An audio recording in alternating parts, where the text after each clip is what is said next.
How important is editing in the filmmaking process? How does shot selection and shot length shape the stories you tell? As an editor, I wanted to see the insights of professional film editors and their philosophies. As a filmmaker, I'm thinking about it before I even start filming. As an actor, I love seeing how editing can impact actors' performances. Let's talk about The Cutting Edge, The Magic of Movie Editing, a 2004 documentary about the art and history of editing film. Welcome to The Disorg, a podcast where we unpack big ideas from documentaries and the tangents that they lead us down.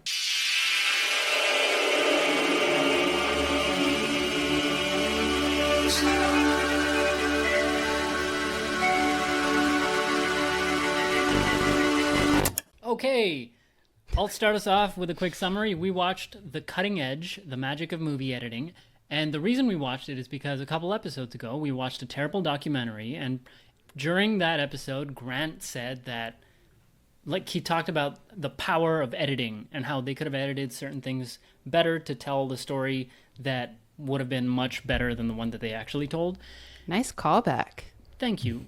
In the B-roll, we will put a black and white clip of Grant saying whatever he said. Yeah, this is great. Do I it don't even really remember saying this, slowly. but that's awesome. Okay. I don't remember him saying this either. Mo has a really good memory, though. I mean, this is why mid-episode I switched my documentary because I was going to do something about right. 4chan. Yep. And then Grant said the thing, and I was like, oh man, let's do this instead. That is true. I don't think that's where you need to put the money. Exactly. You need to put the time in the edit. Mm-hmm. The edit is one of the most important parts of a documentary. Is okay, we have all this information, and if you're a skilled editor or someone who has the time to think about this, my guess is it was probably the latter for this movie. But you take the time to go, okay, here's all this stuff. Now, what's the story that we can tell? Yeah. Not here's all this stuff, put it in a timeline. Yeah. That's not what should be happening. It should be, what are we saying? It doesn't seem like that was really thought about or had time. You just inspired me to change my next documentary. I'm going to change it from the 4chan one to The Cutting Edge, The Magic of Movie Editing. It's a documentary about, it has That's Spielberg, Tarantino, Cameron, a bunch God, of I'm filmmakers, excited. and they talk all about editing. So That that's sounds what we'll amazing. do. That sounds really Yeah. cool. That's a I mean, great this is- segue. So this is a documentary from 2004 that is basically a love letter to editors, explaining their importance in the filmmaking process. And there's basically two through lines that it alternates between throughout the documentary. One is the history of editing film, and two is interviews with directors and editors about their process and specific editing choices they made on the films they've worked on, including really specific examples. And on the history side, they talked about how at first editing was not even a thing. People just shot until they ran out of film.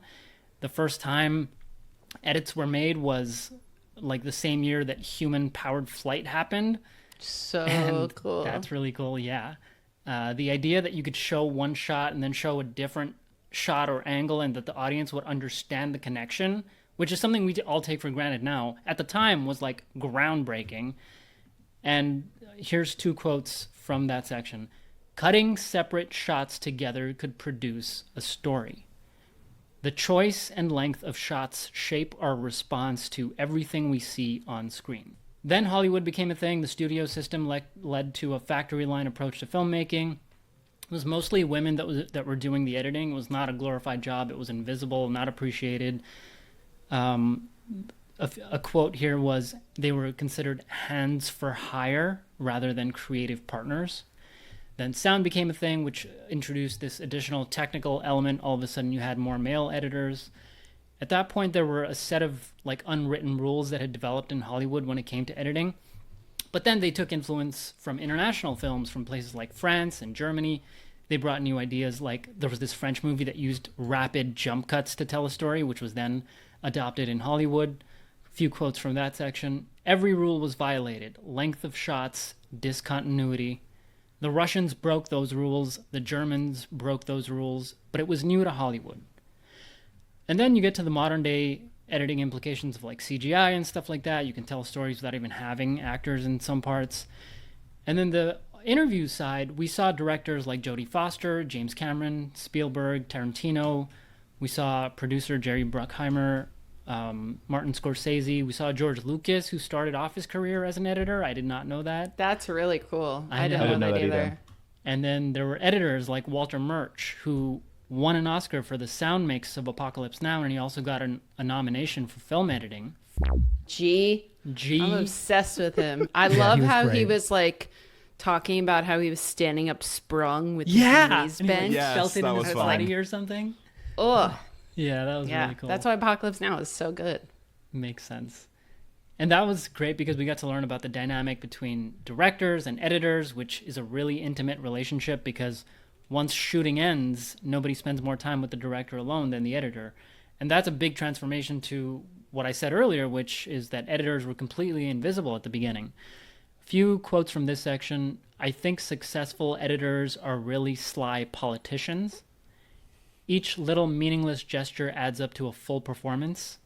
And that quote is referring to how you can like manipulate the performance of an actor or like, elevate their performance just using editing. We totally control the performance of an actor in the cutting room. And yeah, that is a quick summary of the documentary. What did you guys think?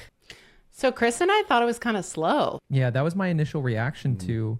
So there was a lot of amazing information and so many great quotable moments, like what we've already addressed, talking about when Steven Spielberg was in the editing room for Jaws, and he was saying that, when I was there, I'm glad that I have an editor here who was completely removed from the process of filming, because when I was in the room looking at these shots, I was back on that boat working with that mechanical shark, and I was thinking about all the time and effort that I put into it.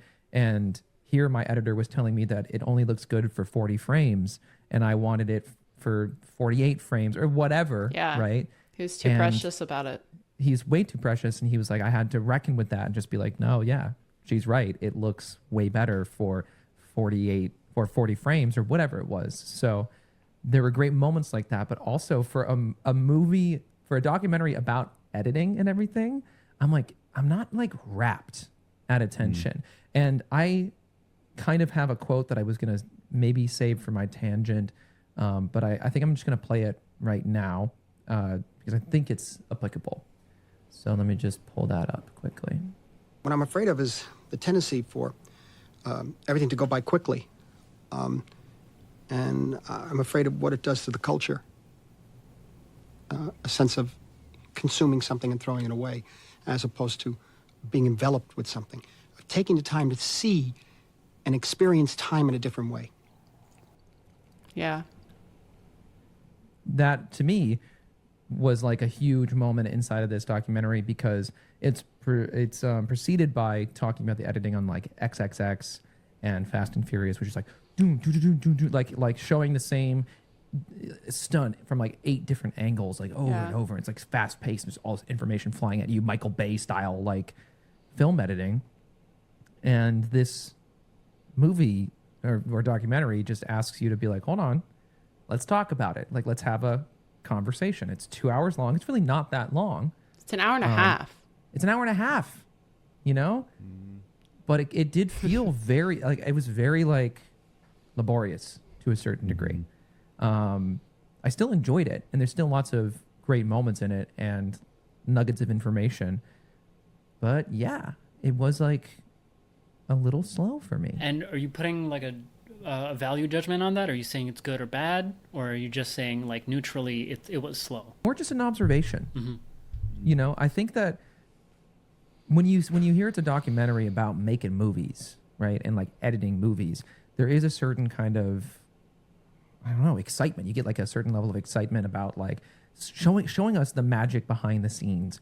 And it's just interesting because it was the minutia behind the scenes, not And the like history of action. it, too. Like the filming really is like the action. And I think that there was a quote from Tarantino in here where it's like, a musician obsesses over their instrument and their notes, and somebody in the culinary arts is obsessed with the flavors of their food, and an editor is obsessed with frames, because the difference of a couple frames can mean a sour it note was or a Tarantino, sweet yeah. note. It was Tarantino. And that right there, right? A movie about editing, unless we're looking at just the editing on a Michael Bay film, is not going to be all that like flashy, exciting. It's going to be this very like, well, what about this single frame here? Yeah. Where we look and we see that he wasn't looking, his eye line was like, but that level of obsession is what makes an Oscar-winning movie. Yeah. You know, the guy whose name escapes me. Walter Murch. Thank you, Walter Murch. He was editing Cold Mountain. Was that the name of the? I think so. Yeah. It was the one that he was editing throughout the film. Yeah, and he Cold was Mountain. talking about With Jude Law, Nicole sequence Kidman, Philip Seymour Hoffman. somebody was like running down the hill to like alert them that they were like Union soldiers or whatever. And he's like, you can see that his eye line is here in this shot, but then in the next shot he's looking off and to the right. Well, we can just zhuzh it so that the guy enters and covers that up. It's like that very small level of detail. I wish they had more of that, you know, like showing the process of like how you fudge things, because I think like that's so real. Like sometimes you're on set, Chris and I as actors were on set, and you're like, oh, is it okay that like this is happening off to the side and blah, blah, blah? Or like, is this okay that this is not this? And I don't know. It sometimes feels really weird because it feels like everything in like this field of view can be one way, and then like all these people and all this me in the background, and you're like, is it okay? Is this gonna get in the shot? And it's totally fine. And I think a lot of people don't realize like how much zhuzhing and stuff comes into that, and I think I missed that a little bit. But I think to your point, Chris, and this is kind of what Scorsese was replying to, was that the editing has adapted to the generations. Like it's gotten faster and faster and faster for attention span. But yeah, maybe that's why we felt like it was kind of slow, because we kind of felt like, I don't know, talking about it was really laborious. It kind of reminded me of like older Disney movies, like when they would interview actors from like animated stuff from older Disney movies. I don't know, like the little commercials they had on VHSs. It reminded me of that. I also think like it's really hard to talk about editing and movie making in comparison to a documentary that came out almost 20 years ago, because so many things have changed. Like if you watch a movie now compared to something in 2004, it's just like astoundingly different, mostly because of the camera quality and the things that have advanced in CGI. So it's cool to watch people talk about it and be like, well, just you wait, bro. Watch what happens in the next 20 years because shit's about to get nuts. It's like we can see it with that perspective. Yeah, they were talking about like the MTV generation at the time. And if you fast forward to now, we've had YouTube, we've had TikTok, like Mr. Beast style YouTube editing is a thing. Like absolutely, like one of the points they made was that modern audiences, modern meaning 20 years ago, they could process information faster when it comes to film. Like they learn the language, and once they can process it faster, then they demand it. And yeah, I think that is still continuing today. So we expect even faster editing, which is why this documentary from 20 years ago feels slow, I think. I think there isn't much variance in the shots too. Like I think when we see a lot of documentaries now, it's sort of like people sitting in chairs. Sometimes they kind of leave the camera on people. Like, I don't know. I've seen a lot of documentaries where you're kind of getting like the whole scope of the person in the background and like the studio they're shooting. But there is like variance of like location. And this was like very much like pretty much everybody's in the same place. I mean, we go into Walter Murch's studio. The animations are really dated. But there isn't much like variation for the eye in the same way that we see. Yes. Just don't want to. I am the teacher. I was. No, I'm teasing him. You should feel bad, actually. Okay, bye everybody. You should hate yourself. You're kicked off the Disorg. I realized what it is that kind of like made it feel like a little bit for me, and it's that in a documentary about editing, I feel like the editing was very standard, right? You're talking about breaking rules and this and that. I would have loved to have seen them play around with these rules of editing, right? Why not like have interviews come in on top of each other, where it's like the music that accompanies these things. Like they brought in examples for the editing techniques they were talking about, which was cool to see from like a practical perspective. Here's a film that did this. But I don't know, missed opportunity. That's Yeah. what I would say. Just I a missed agree. opportunity to like have some fun with it. Like be an editor, right? Like Yeah. do some of these techniques. And I think that I'll get to this as part of my tangent, but that just kind of comes into the scope of the documentary and the filmmakers. My thought was similar. I think just nixing the content of the interesting facts that were in the documentary. One thing, I saw this documentary on YouTube, and one of the comments was, are you here because your film teacher forced you to watch this? And I think that felt exactly how it felt to watch. That's so weird. I just had that thought like 2 seconds ago. I was like, film class. It's like, despite it being a documentary, it doesn't feel like it has much to say. It very much is. It felt like a lecture, which an interesting lecture certainly, but it didn't feel like a story. I didn't like. There were segments that were interesting, certainly, and I think honestly one of my favorite things that I saw was whatever his name was that has like the standing desk. He had this Walter wall. Murch. Yeah, he had this wall of all the shots of like the dailies. Yeah. And I love that workflow because he could just look at the wall and be like, I know what I need, but here's what we have just visually. And I love how that feels. And I kind of want to find a way to do that for myself because that's Grant really cool. as an editor. But ultimately it felt like, yes, we said interesting facts, but ultimately it just felt like anecdotes. It didn't feel like there was a story we were telling. It wasn't like we were watching an editor and a director work together on a film. We were just watching editors and directors talk about what it's like to make films, which I think for the time was probably great because nobody knew what an editor was. Nobody knew what they did. But I think you guys are right. It's like, they didn't do anything interesting with the story, and I'm sure they could have. Like, there are glimmers of like really cool filmmaking choices. Like when they had like I'm trying to remember if it was with it was one of the high profile directors, but it was like the editor and the director saying the same story, but they kept intercutting between the two of them. It was pretty fast and it felt pretty good because I was like, oh, this is fun to see how this dialogue changes and how the story is different. Might have been between Tarantino. both people. Oh, I think no, it might have been, yeah. There was also the one where he's like, I'll give you $25 if you do this. He's like, Yes, no. that one. Yeah. Oh, okay, That then it one was wasn't interesting. Tarantino. It's like there's glimmers of that stuff, but for the most part, it was just kind of like, it was like if a new piece of technology comes out and it's like novel, like it's like we wanted to make a video on the Apple Vision Pro. We don't really have a lot to say, so we'll just show the things that it can do. Instead, like it felt like, oh, here are the like fun, neat tricks that editing could do. Instead of actually, here's not only are we telling you what editing could do, we're showing you via the story because ultimately they're saying the editing should be invisible, and the editing did not feel invisible with this documentary. In my opinion, it felt very like, oh dear God, every shot takes a million years. It just doesn't feel like this is going anywhere. It's interesting. Yeah, it's very presentational. Again, information itself, like if I was in film school, I'd be like eating this stuff up. Yeah. But like as just like a casual viewer, it's like interesting content, not a very interesting way to tell it. Well, I have a question for you because I don't think you're necessarily a casual viewer. As an editor, do you feel like you learned anything? Was there anything you were like, holy, that's something I didn't know? Because I think like as an actor, I've watched a lot of these things, and what I learned is like I didn't really know that women were doing a lot of the editing work early on.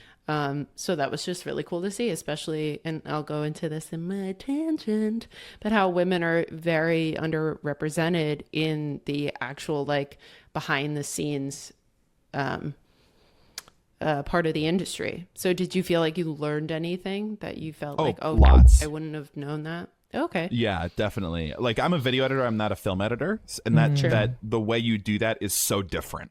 The editing is just so different when there are dailies. You're editing scenes instead of just a video.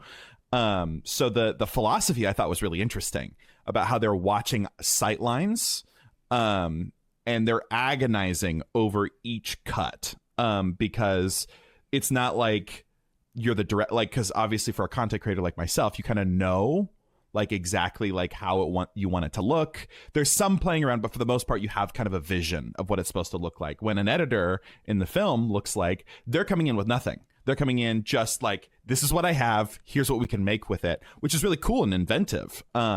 And yeah, I didn't know that it was like that they used to be cutters that didn't used to be like respected creatives. Like I didn't know that. Like the wall of like the stills of all the shots they had was super interesting. And just like the relationship between the editor and the director, I didn't realize how much creative voice there was from the editor. Like that was super fun to see. Yeah, no, I don't want to claim that I know a ton about this because I'm just not that kind of editor. But it was really cool. All the interesting stuff that they said. I think about what you guys are talking about, and what it makes me realize compared to previous documentaries is that although my brain appreciated this documentary, like my heart didn't. Like I didn't feel any emotions throughout this documentary, and I didn't necessarily feel entertained. It was like pure education, whereas I think today all of us expect more edutainment. There needs to be some sort of story and something like interesting for us to like hang on to, not just. That's why you guys described it as a lecture, and that's like the perfect description of it.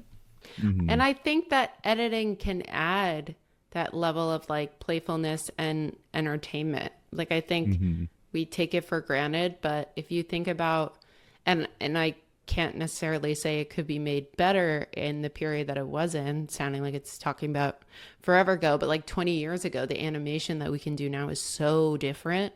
But I think what they're talking about is like adding joy to scenes and bringing them together and creating something bigger. And meanwhile, they didn't really do that themselves, and we're missing kind of that experience that they're talking about. And it's very educational. It's not really like, oh, here's what you can do with editing, kind of like what Chris is saying. It's not really showcasing kind of why editing is so beautiful in so many different ways.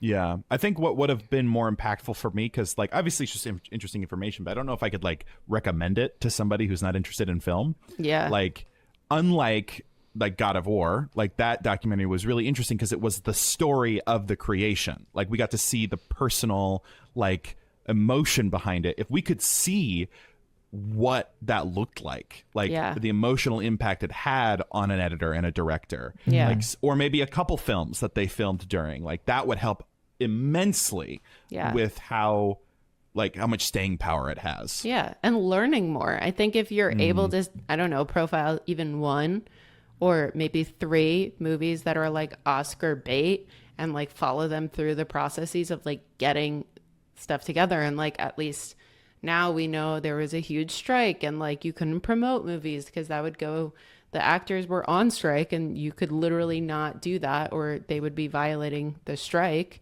There's so many things that could be done there where we're just watching, like for example, Challengers was released like a year after they intended to release it. Like, what does that look like from start to finish? But then also the holdup of like trying to release something that you've worked so hard on.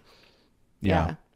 I think there's so much more that can be done. And like, this is kind of part of my, tangent, so I'm not going to get too into it right now, but, it's like what you said about speed, about what Scorsese was saying. Like, I think what's interesting listening to and seeing the clips from the directors and the editors of that time is how things have changed. And like, I was looking at some of the films and I was like, oh God, I don't know if I could sit through these films. Not because that they're poorly made. It's just because the standard was different. Yeah. This happens with any industry. Like design, with creative, like video editing, with games, anything, it doesn't matter. When technology changes or when a piece of art, like an art form, grows, the standard continues to get higher. Yeah. So it's not that like they were bad for the time. Absolutely not. They were influential and huge. But also, I'm not going to say that like The Bear, who is shot just insanely fast, like just cut just really quickly, but it's cut so quickly but you can still tell what's going on, like that stuff isn't bad. It's actually for a purpose. It's not like because we're children who can't focus on things. It's because, well, that's what the story called for. It's the speed of kitchens and what that feels like. Exactly. So it was interesting looking at all these directors who are still like hugely respect them, incredible what they do, but also it's like what comes with working in an art form, if you want to have staying power, just keep going with the times. Yeah. Keep trying to see what you can change. And it doesn't have to be technology, but techniques are important, and they become important as time goes on. Yeah. It's kind of like what I talk about with Chris, because like he grew up watching things like Star Wars, and like preface, I'm not Star Wars. I didn't grow up watching Star Wars. And after you see something like Dune, which came out and is like kind of in the same universe of like multiple movies based on a book, like huge sci-fi saga. Thank you. I was like, what's the word? But seeing my phone just went SIRI. It heard me say that and it went, And I was like, nope, I'm not talking to you.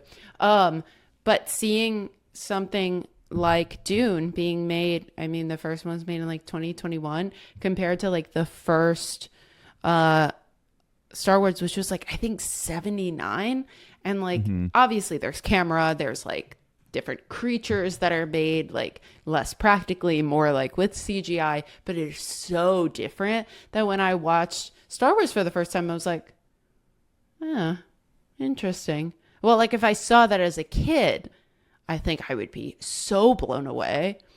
But I think now seeing things like Dune, it is kind of hard to like put them next to each other and be like, you can see it. And we talked about this too, me and Chris, like you can see how that has led to things like Dune being created in the way that it is. But it's so different. So different in terms of filming, practical effects, all of this stuff. Editing. I was waiting for you to finish so I could go, actually, Star Wars was not a book before it was a movie. Oh, you're right. Sorry. So get your facts straight before Sorry. you come for one of the greatest series. You're right. Sorry. I was confusing it with like everything else that has been based on a book. Yes, a novel did come out that was supposed to be a tie-in with the original Star Wars, and many people really sorry, Star conflate Wars it fans, as being the source material, but George Lucas should be.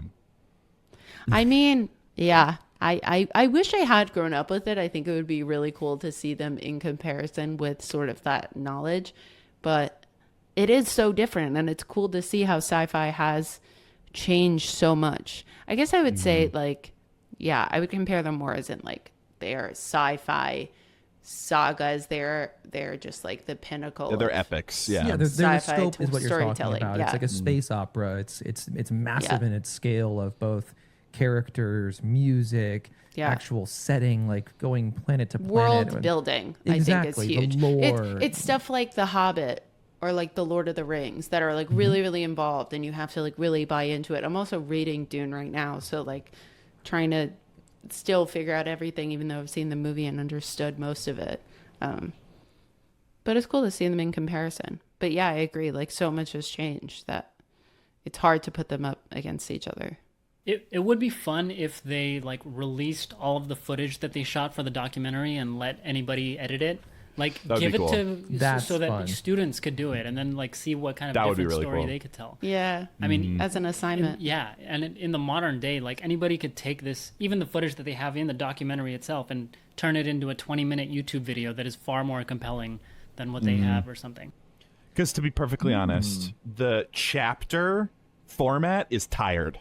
It's been tired for a long time. I'm just thinking of the chapter format in the Bell Witch. Exactly. Yeah, I know. Well, Chapter 7 was Origins. See, this is like, I can understand why the chapter format was used here. It is tired, but at least it makes somewhat sense compared to the Bell Witch, where we were like, Definitely. No, for sure. But like, I want to actually hear what Mo has to say about the documentary, but it reminds me of like a lot of lower quality video essays. Like I've done this too. Absolutely. I am not free from this criticism, but I want to move on from this in video essays is just like, well, I don't know how to like go from one thing to the next. So I'm just going to say that was the end of that section and now I'm going to the next section. There's no sense of flow. Yeah. that's it. And just like those cliche video essays, it starts off by being like, oh, and we have to go back to 1908 where it all began. And Which I love, Yeah. though, History. because I think it was also well Merriam-Webster done. Dictionary. Yeah, I think it was also exactly. really well done in the one we watched on UFOs. We gotta backtrack. Oh, that's actually a great point. Oh yeah. Something that I just wanted to throw in there quickly too, related to what I was saying before, and the quote from Mr. Scorsese that I brought into the mix is I was going like this in my head of like, this is slow. Should I feel bad for being like, I want this to speed up? Am I being asked to like take a step back and just like, as Scorsese said, like be enveloped in this? And then as we've been talking here, it's like, well, if it can be shorter, shouldn't it? Because that's what one of those guys said. He's like, it was in the Dustin Hoffman movie, and I forget what the actual name of the movie was, but it was like there was this court scene with Dustin Hoffman, and he's like, "You've killed me. You've like done all this, whatever." And the editor was like, "We have another 40 minutes before Was it this Dustin character." Hoffman? Mm-hmm. I don't think it was. Hoffman. I'm so certain it was Dustin Hoffman. Either way, Doesn't matter. They just showed him dead on the floor. Yeah, so he was like, why don't we just kill the bastard? Let's just cut to it. And that simple decision to like shorten that up saved the film in essence. And to all of our points here, it's like, yeah, this documentary could it have been better served by just truncating it a lot? Because it was an hour and a half. Could it have been what, like 60 minutes on the dot? Honestly, like an hour. Yeah. Or maybe just focus it. They could have did a version of this where it was just focused on Walter Murch. Like if you wanted to tell a story about a specific person, the way the God of War one did with Cory Barlog, you could have just did, okay, let's look at the story of this editor, similar to what Katie suggested about like watching him go through a journey. I don't know, going through the Oscars or whatever, or editing one of the videos that he did. Movies, sorry. Also, we did not need to have the erotic section. Oh No, my we god, really did not. so stupid. I don't want to listen to another man be like, people don't do eroticism right anymore.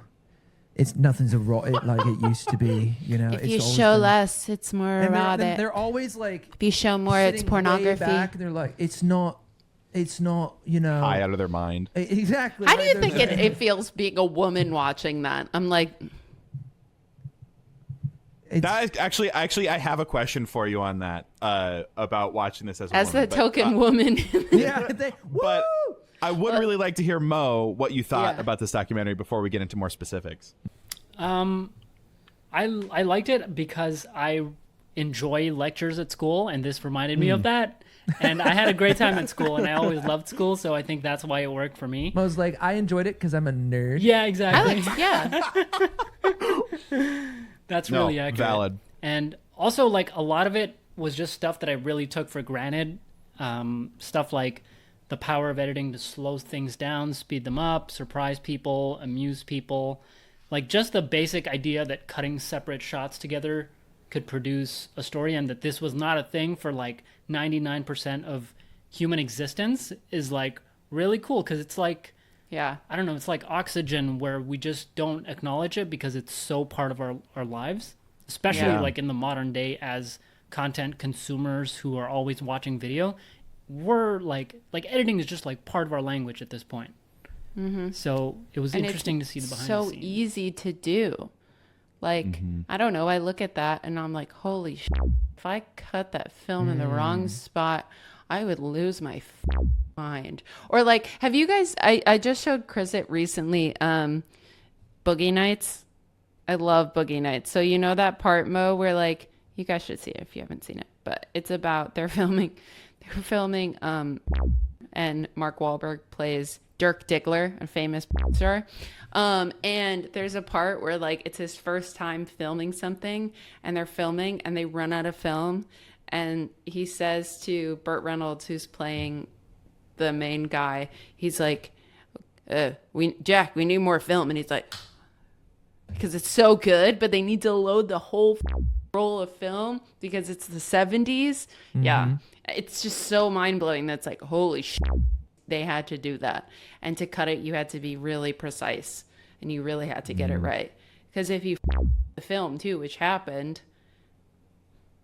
no movie, like, you don't have a backup. It's I know. crazy. What, like the shot of, I think it was the Jaws editor She was Yeah. editing in her house. I liked with just her. miles of rolls. Yeah. I was like, Yeah. that I would not be an editor if that's what I had to do.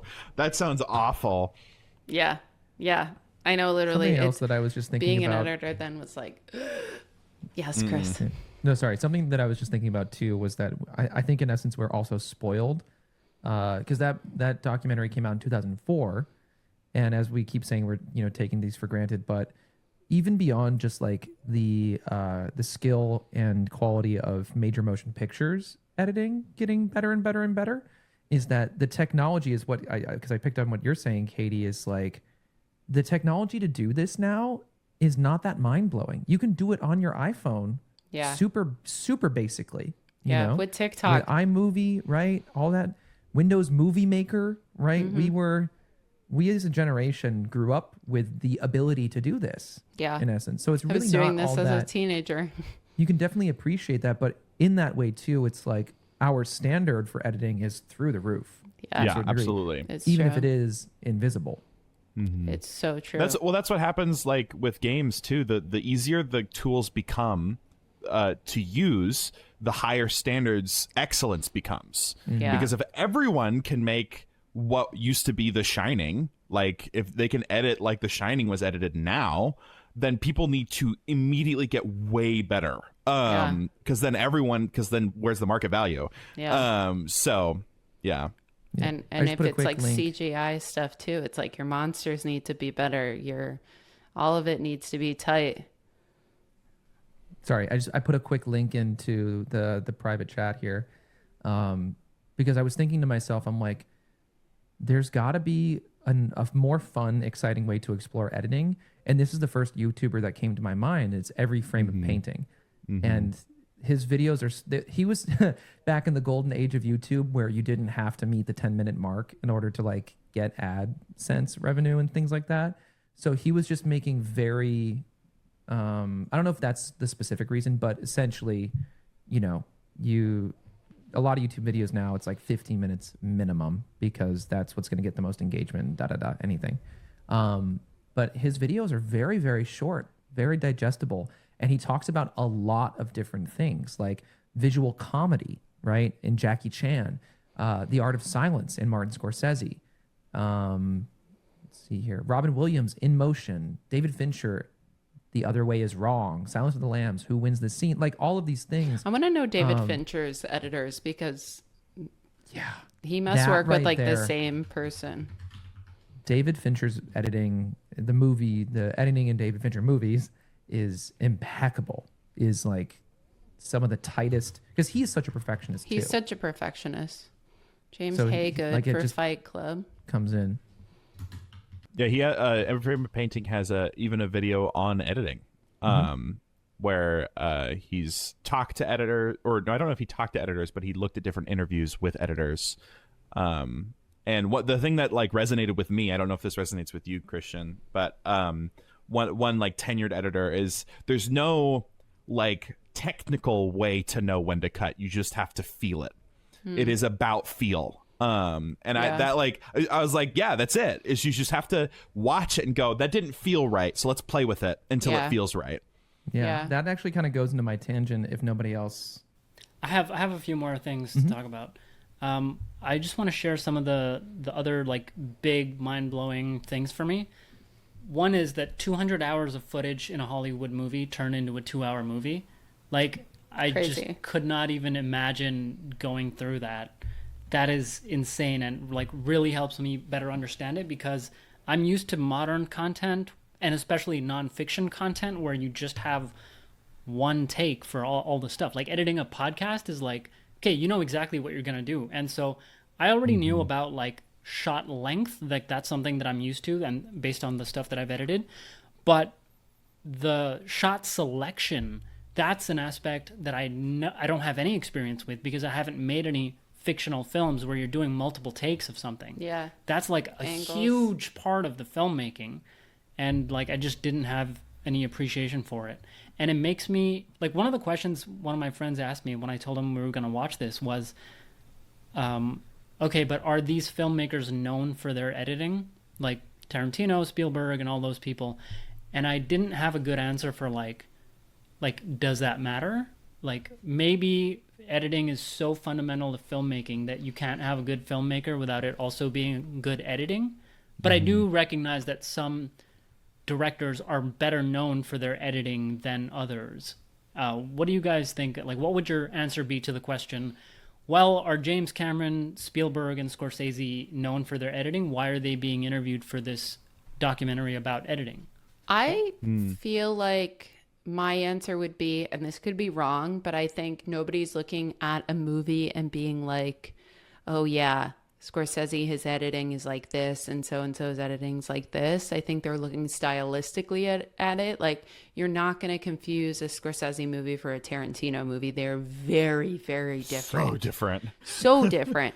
And the editing plays into that, but that is a product of the director and how he's directed the shots and how he's communicated with the editor and how he's communicated with the actors and everybody on set to create that.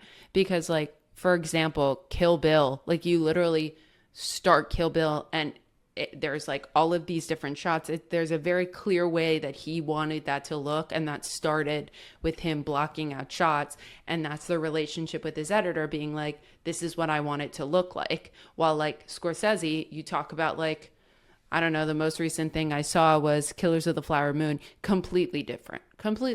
There's sort of this like animation quality with Tarantino. He has his own style, and Scorsese has his own style, and I think the editing plays into that. But I don't think we're sitting there like, oh, I love Scorsese's editing style. We're saying, I love his filmmaking, I love his directing, I love everything that goes into the production of this film.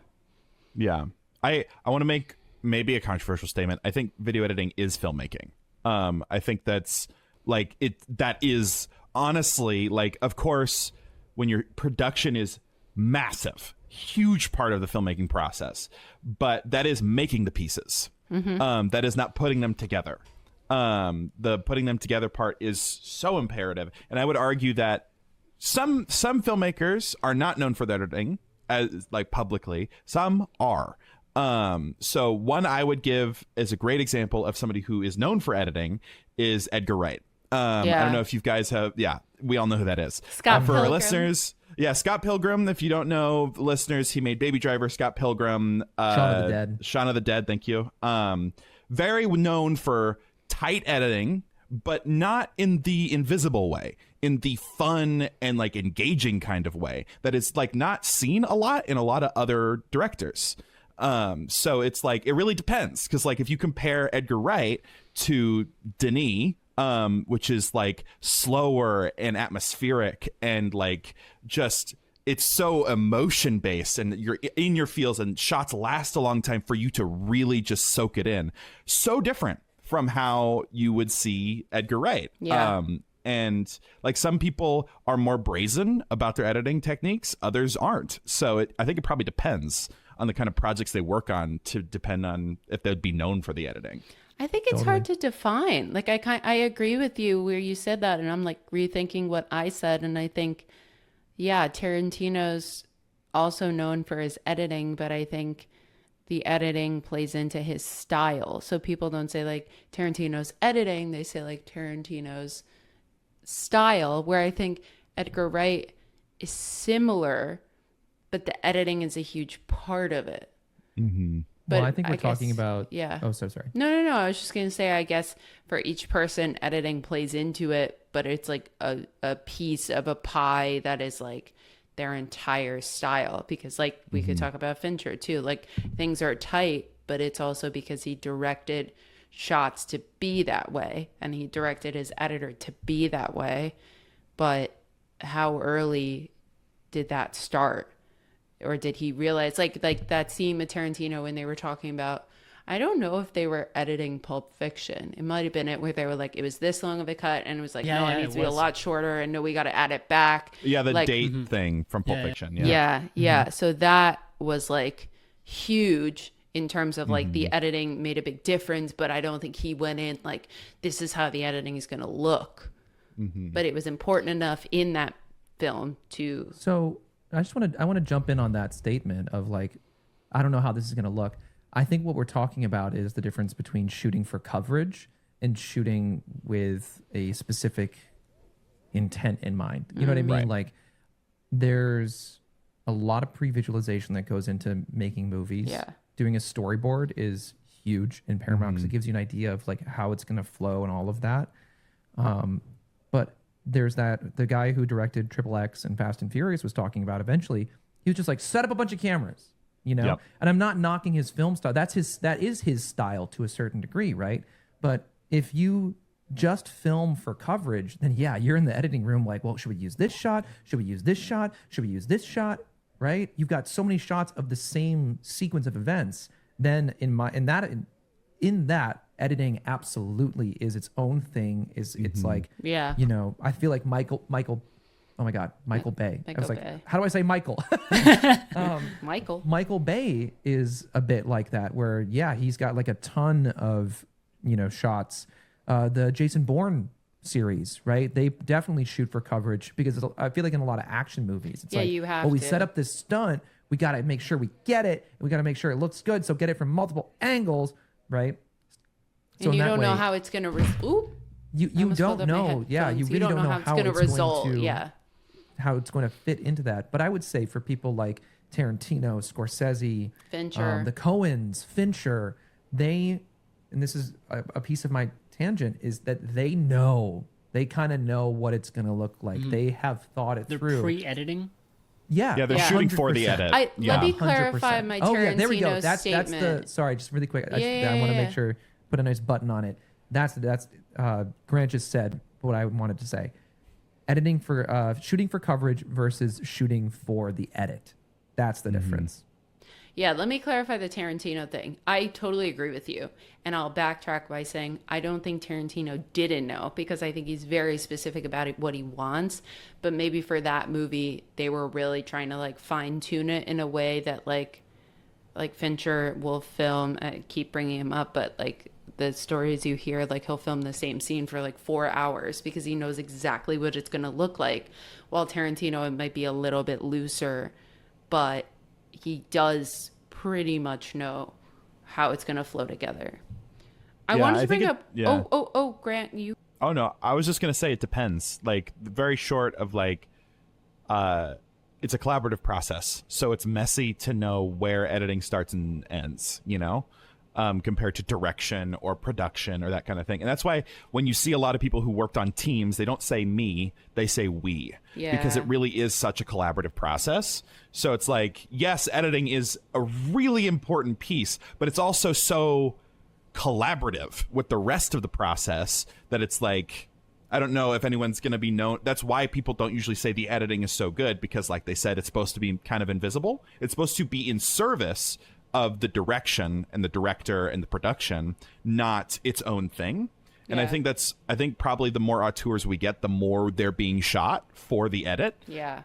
So there's less, I'm sure there's plenty of creative voice for the editors, but there's less of like, oh, here's this massive body of footage and I have to figure out how to put this together. I'm Yeah. sure there's less of that now. Yeah. So I think when you watch, I agree. I think when you watch something, you know when the edit is really important and really specific and when it's not. And I think the people we're talking about, like Edgar Wright, it's really important.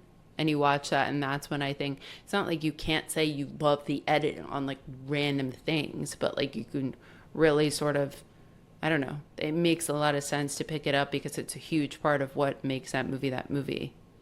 And on the shooting for coverage thing, one of the things I realized is in interviews, directors and actors often say, like, they'll talk about a specific shot or take, and they'll talk about their experience in that moment being like, oh, that's the take.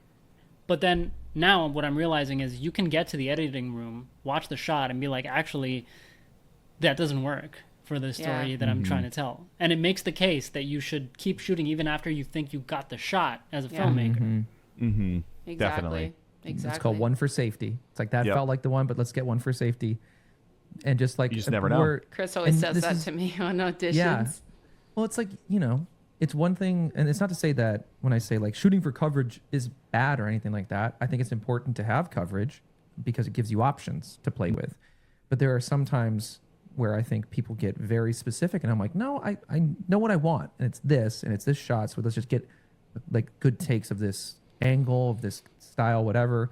And then when it's on the editing room floor, it makes the editor's job easier in many, Yeah. many ways. I But agree. Yeah. but it doesn't remove the agency of the editor to be like, because I think that's what Tarantino's editor was talking about. Tarantino shoots in a very specific way, and he has an idea in his head about how it's going to look, and she's working directly with him to maybe squeeze it down. She didn't say it always happens, but it's like, well, this, he likes it to be this long, but maybe we need to do it like this and make him see it. And then she might, based on her opinion, go even smaller.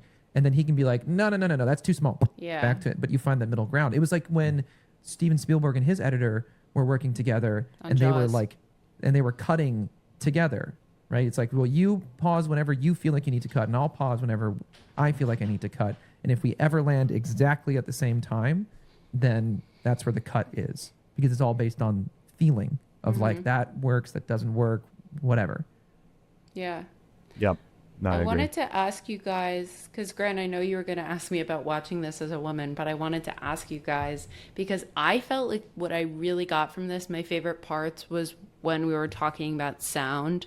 I loved when they talked about Dante's Peak. I don't remember the name of the editor because she came on so quick, but she said, she's like, there was all this noise. There was music in the room. That's what it was. She was like, there was music in the scene. And I was like, that's not what it would sound like. And she took out the music and she really had a feel for what it was. And she stood by her idea and it ended up making it so much better. And like really sort of paying attention to realistically what that would sound like and making that choice. And then Apocalypse Now, it's funny because I wrote an essay on Apocalypse Now in college, so it's funny to like revisit it in such a like clinical way again. When he talks about matching up the sound of the fan with the helicopter, that's so, I don't know, it really showcases what it was like for so many soldiers in Vietnam, like really being so haunted by the sounds of warfare as they were like, even if they were like, and he was in Saigon, but like even if they weren't in Saigon, that's like where we really started to talk about PTSD, now called PTS. It was so cool how he actually made that happen sonically, because it tells you everything you need to know. It shows you but doesn't tell you. Like it's not like, oh, he was haunted by the sound of the fan and the fan sounds like the helicopters. It's like immediately as a viewer you can see him being startled by it, and then you can hear them coalescing. I thought that was such a beautiful moment on how important editing can be with sound, especially because up until the 30s we didn't have movies with sound. So it is so new, really. Like seeing sound in movies is still it's not that like old of a practice. I mean, that's what Singing in the Rain, they were talking about that, how I think it was Singing in the Rain. Yeah. And they were talking about how like they brought different actors in to be the voices of these actors because they were so used to doing silent movies that the actors who, it was a whole scene that they had, they were like, yeah, we got to train these actors to talk a certain way. And the girl who's like this beautiful screen actress and she's so successful, she has a voice like this. So they got to train her to say, and I can't stand him, instead of, and I can't stand him. And it just talks about like how that change happened and how they had to adapt. So it's just really cool to see that. And that's the type of edit, like the sound one that you talked about, that I don't see AI doing anytime soon. No. Like, there's no way that AI is going to be editing film in a way that will align with whatever the director is going for. I don't see that happening because there are infinite possibilities when it comes to editing. Like that's one of the scariest things about watching this documentary to me, is like you have 200 hours of footage. You have like 10 different ways you can cut any, like from one clip to another. There's so many different types of stories you can tell. This doesn't feel automatable to me. It feels like you need a human there standing like Walter Murch, feeling it in his body and being like, that's the one. He's like, yeah. I think there's a quote from George Lucas that I just found regarding like AI. I don't know if y'all remember that, but I think let me just share my screen quickly. Gay eye. He said, Oh, he did in a way that I was like, oh, it's kind of creepy that he's talking about this right now. Well, maybe in the meantime, Grant, what was your question about me watching this as a woman? I didn't know, like, to me, I thought it was kind of insulting, but I'm not a woman. So I was curious. A lot of the directors were like, I wanted a woman to edit my film for me because play that I thought clip? go for it. Yeah. Okay. The Tarantino with like nurturing. Yes, that whole thing. was I thought that definitely was uncomfortable. interesting because Yeah. it sounded like he wanted to be taken care of, which a man can't do that. Only a woman's able to do that. Not because the woman is talented or that she has a different perspective. It's that she is nurturing. And she's I was better. Right. I was curious what you thought about that approach. Because I was like, oh, woman, that's awesome. Oh, I don't know if I vibe with that reason. Doing my first movie, the only thing I knew is I wanted a female editor because I just felt a female editor would be more nurturing to the movie and to me. I wouldn't try to be winning their way just to win their way, all right? They wouldn't be trying to shove their agenda or win their battles with me. They would be nurturing me through this process. Come here! He's gonna kill me, man! Yeah, he's almost saying that women can't be enterprising. Like, okay, Right. like it's like they'll you're like this roll over. close. You're like this close to like being like, when I work with men, they're always trying to like shove their like put something there that I didn't want there, but women are more respectful of that. I don't know, right? Like it's such a fine line to walk. Yeah. Here's my thought. Watching it again, it does kind of give me the ick. I think my first watch, there was part of me that was like, yeah, I agree with him. It's his first movie, and not because I think I agreed with him in the sense of like a woman would be nurturing, but maybe to the story. I didn't like that he talked about himself. I think which is like maybe how he felt, and that's okay. I'm not going to, I don't know, harsh him for that, but I think it is true. I think a woman would come into this and be nurturing towards a story because I think, I mean, women are smarter and develop faster than boys. So that's true. But when he starts talking about himself and like his own, I don't know, his own agenda, that's when I get a little bit like about it. It's actually funny because in my tangent, I talk about how fun it was to see, and there's still a disparity, but like there's so many women in the editing field that I didn't know, especially going so far back, but still there is such a low amount of successful female directors. And I think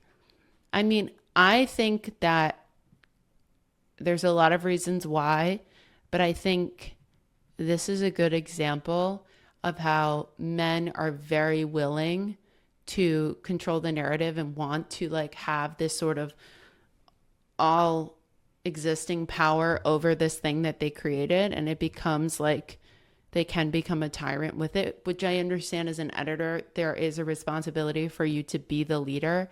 And I think they are so used to doing that they don't really let women or do the same thing, or they don't take women as seriously when they put forward a project. But there's a lot of reasons why. I mean, I don't think all women directors are like, I'm afraid of putting myself forward to do this, because we've seen Greta Gerwig, Jane Campion, all these amazing Chloe Zhao, like directors that are women that are powerful and are getting recognized. But I think it's just taken so long because producers and production houses don't take them as seriously. And women are just used to being more nurturing towards the story, maybe not feeling like people are going to listen to them if they're going to be so demanding, which I think like Tarantino has no problem doing, or Fincher has no problem doing. Both people I want to work with, but I think like, yeah, I don't know. I will say as a woman, what really bothered me was the Sharon Stone part. Where they Which talked part was about, that again? Oh, where Primal they Instinct. talked about, I think it's Basic Instinct. Basic Basic instinct. Basic Thank you, instinct. primal instinct. I mean, yeah, that signature shot where she puts her leg Yeah. over, like they didn't intend that at the beginning, and when they cut it in the way like to portray it as a sexual thing, she said she was uncomfortable with it and that she didn't want it there. But they were like, they convinced her that they should keep it in. which is like, Well, they didn't even convince her. They just told her. yeah, and their reasoning was, oh, well, you filmed it, so you had to know it was going to be there, when like they didn't intend to capture it in that way. So why would she think you would put it in the edit? And I think it's such a famous scene now because of it. And they were like, it made her a star. Right. And she feels like she wasn't nominated for the Oscar because of that. So it's like, you're a star, but you're also not getting recognized. I just think that's so uncomfortable to like not be taken seriously in that. Yeah. I mean, that's happened to me on sets where like something happens and you weren't really like, you I don't know, you weren't really given a heads up, and it's really uncomfortable because now you're like, okay, well, can I tell you to stop and not do this? Like, yeah, I can, but also, are you going to listen? Maybe not. Right. That makes me wonder if Florence Pugh was nominated for anything in Oppenheimer despite the No. scene. Okay. No. I'm curious. Okay, so I guess I mean, maybe- also, like, I think they were like, Florence Pugh does this whole scene and it's blah, blah, blah. I'm like, first of all, she was barely in the movie. Yeah. She wasn't in it. Two, there wasn't that much of like sexual content. Like, I'm not like, if she was uncomfortable about it, I don't know. But I think they blew it up to be this like really racy, crazy thing when like we've seen so much worse in movies. Yeah, wait, what's the sorry, what I'm missed the It's a sex scene with her and Oppenheimer in like the yeah, but library I or missed, the office I or missed something. the controversy surrounding it. People were getting up in arms about it. I think people are talking about it because it was like racy, but it really wasn't that racy. One of the least racy I know. sexual things in a movie I I've remember ever seen. going into We it were and being watching- like, "Oh, like what are we gonna see? That's so crazy, so divisive." I just watched the Sex in the City movie from 2008, which is like a very, that's like white girl summer in a movie. And it was more racy than that Yeah. sequence in Oppenheimer. Yeah. Are you kidding me? Yeah, That's crazy. That's crazy that people would be like, they acted your like pearls. Get outta the here. way Oh that my they and Grant, you can correct me because I know you brought it up. The way that they put it in like media, like written media, and we read about it before we saw it, was like there was this really long, sexy scene that she did, and blah blah blah. When like literally it was not that long at all. I was expecting some like crazy 20-minute like sex scene, like something like really like erotic, literally no, but bordering people on don't do pornographic. eroticism raw anymore. I was like, in Oppenheimer, it was too slow. I wanted thought it more. was fine, but I think if no one talked about it, I would have been like, oh, like we saw a tit, like. So Grant, Anyway. yes, you brought it up, but did you feel similarly About? about the whole thing with Florence Pugh? Oh, I did not bring that up. Oh, Sorry, that was me. Grant, how Oh. did you feel about the original topic that you brought up? About, Oh. What was it? I already forgot. It was okay. So, asking like me how The I felt nurturing about thing. yeah. Oh, yes. Honestly, like, to me as an editor, it's like, obviously it is a support role. Like your job is not to be the director. Your job is in service to the director.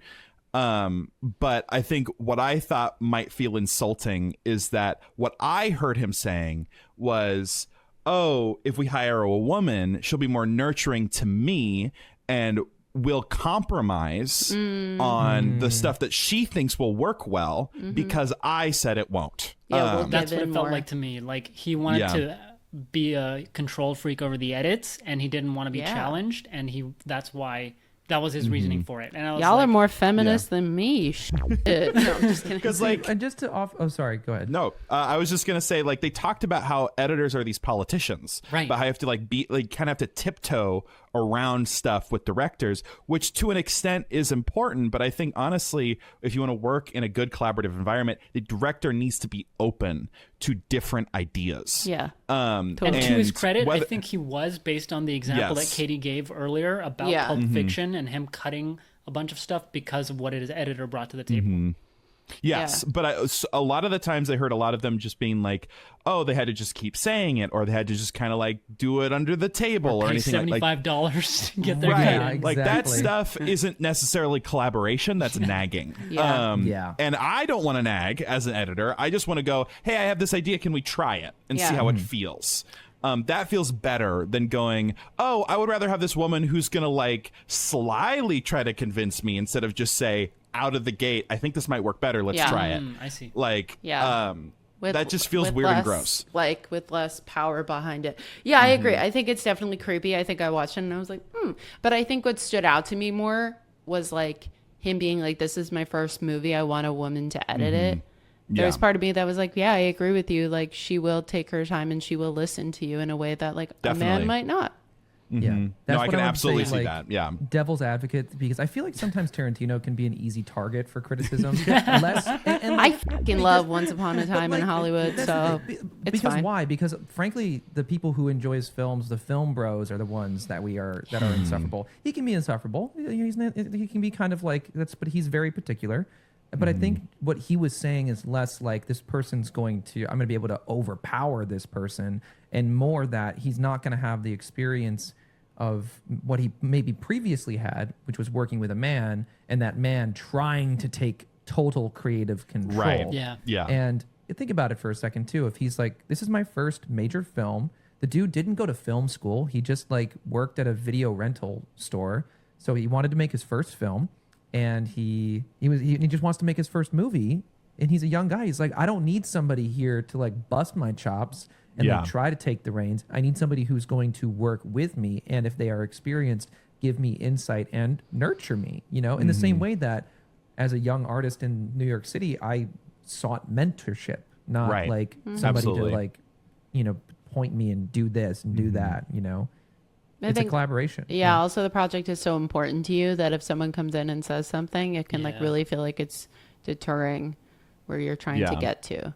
No, absolutely. Chris, Especially I if just he said himself that. doesn't know how to like deal with conflict constructively. Yeah, that's Yeah. hard. It's communicating. Sorry, Katie, go ahead. No, I was just gonna say I was adding that in because we should cut that because I'm like, Chris, if you ever want to work with him, Listen, you should cut I that. would love to work with Tarantino, and I'm like, I think that I could say to anybody genuinely, like, okay, it can be like when you say to me, Katie, you're being a little bit annoying. Can you like dial it in? I'm sure that he's had many people be like, all right, dude, dial it in. Yeah, but you don't know him yet, so True. I can be insufferable. Look at me. look at Sure, me. I've seen it. Look at me. I wanted to punch him so many times. Trust me, punchable. I know. I'm just kidding. We should get into tangents. Let's do it. Who wants to go let's do it. first? Mine will be kind of short. Yeah, Yeah, mine's go short. No, Mine's short as well. Okay, so. yeah. My tangent was mostly about the films that they showed. Like, for context for the viewers, for context for viewers and listeners, I am a video editor by profession. I'm not a film editor, but I know some basic stuff about editing and just kind of how it works. So my perspective on this film was going to be a little different. Just like I'm sure Christian's is, as opposed to somebody who's just not into making films. My perspective was different because it was like watching movies, like clips from these movies that are classics, that are hugely influential, got tons of awards, reviews amazing. It influences like tons of movies now that are just fantastic. But what I found most interesting, a lot of these clips I hadn't seen before, just because I just hadn't gotten around to it, or otherwise just hadn't had the interest to watch the film that they were talking about. So like some shots that were so iconic, I was like, that was iconic. Like that's what felt really good to people when that came out. Not saying that it's bad, and I'm not saying that it's wrong to think that it's good. I'm just saying, for me personally, for my tastes, it was interesting. Going, I don't know if I actually like the style that the approach the editors took earlier in filmmaking. I think it was something that I don't really connect with. And it's not that I have like a really short attention span. Some of my movies that I love, Denis, I think, is a great example of like slow paced movies are some of my favorites. Like so good, like reveling in taking time with performances is so good. But I think so much, at least what some of this documentary made me feel like is it was more like, well, it's artistic because we intercut for transitions. We went back and forth 3 times or something like that. When I'm like, yeah, that's neat, but like, how exactly does that make the story and the project feel better? Because I'm all about feel. So like Blade Runner 2049, The Bear, Oppenheimer, like these are more recent examples, but examples of what I think feels good when it comes to telling the story. Not to say that these stories are better in any way, not trying to say that at all, but I feel the way these stories are being told connect with me more, just because it feels more natural, if that makes sense. It feels less like a stage play, and it feels more like it's about the emotion they're trying to say. And that's how acting has also changed, right? Like very similar totally. from like grand now to like very subtle. I guess there's been a similar transition. I think so. Yeah, I think subtlety is really what I want. Subtlety, but as well as like just if you think it will work and will feel good, I want it. I want to see it. And so, not to say that any of these movies are bad. Again, I've said this like a million times, but I was curious about what your guys' thoughts were, because like I've watched classics before and never really connected with them. Not to say that I think they weren't incredibly well done or good for the time, but like Goodfellas, I think, is a great example. I remember watching that movie and finishing being like, why the fuck did I watch that? Oh, really? Wow. I Big did take. not like it. And again, like the performances were really good. Like Joe Pesci, is that his name? Yeah. Joe Pesci. Like he is like his performance horrific in a gorgeous amazing man. way. Like horrific, I thought that's what you were gonna say. No. Horrific performance as in like I felt like he was a dangerous man, like a scary human. Like I loved that part of that. But overall, the way it was told, I just felt like I don't know why I watched it. To be perfectly frank. And I was curious about what your guys' thoughts on my take on those things would be.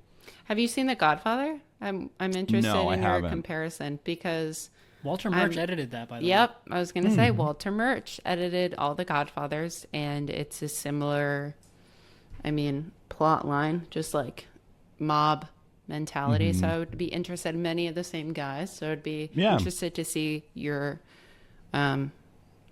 take on it. I don't disagree with you. I would say I think like a lot of these movies I love, and I want to revisit it because I watched it for an essay so many times. It was painstaking.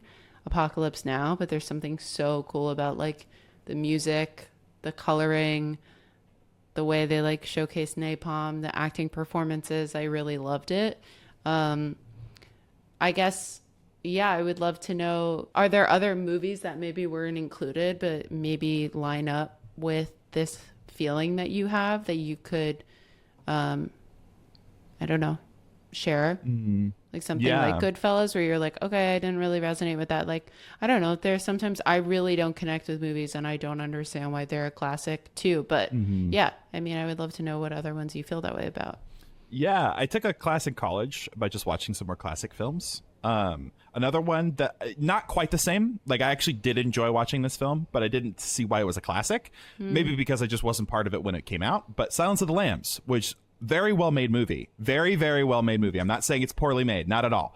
And I'm not saying it was bad. I actually did enjoy myself, but I did watch it going, I didn't feel like that movie did anything particularly special from what I have seen. Of course, what I have seen is newer than when this came out. So I'm sure this was way more influential when it came out. And a lot of the stuff that I've seen is probably influenced by this film. Yeah. But ultimately, when I watched it, I was like, it just kind of felt like an extended, a little bit more intense crime show with better performances. So I think I have an idea, and it's kind of the experience, and nobody hate on me for this, that I had when watching Mean Girls for the first time. I think my mom probably prevented me from watching it because she thought it was like racy or dirty when I was young. But I was on Tumblr before I watched Mean Girls, knew all of the memes, all of the jokes. And then I watched Mean Girls and I was like, that was it. And I think I missed the impact of why it's a classic because, one, it was lauded as a classic. Everybody told me it was, but I also knew all of the bits that were brought in. So I think part of it is when I saw that I was kind of underwhelmed. Of course, like I do think it's a genius movie in so many different ways. It changed so much of what we see in pop culture and movies now. But I think my experience, because people talked about it so much, I couldn't have a genuine experience with it where I would sit there and maybe understand it as a classic for myself before everybody else kind of added so much to it. So I think maybe what you're experiencing, you can tell me if I'm wrong, but maybe you're feeling the pressure of what people are saying, like, this is such a great movie, this is so this and this is so that. And I think classics too, we also have to remember they were using the materials of their time So like Right. if you see something like, we just saw 310 to Yuma like a couple months ago and we loved it. It was great. But like it also has the limitations of like making a Western in the early 1900s. What was it, Chris? Like the 50s even, maybe the 40s? It was still very early. I can Yeah, like double it's check very quickly. different than watching a movie right now.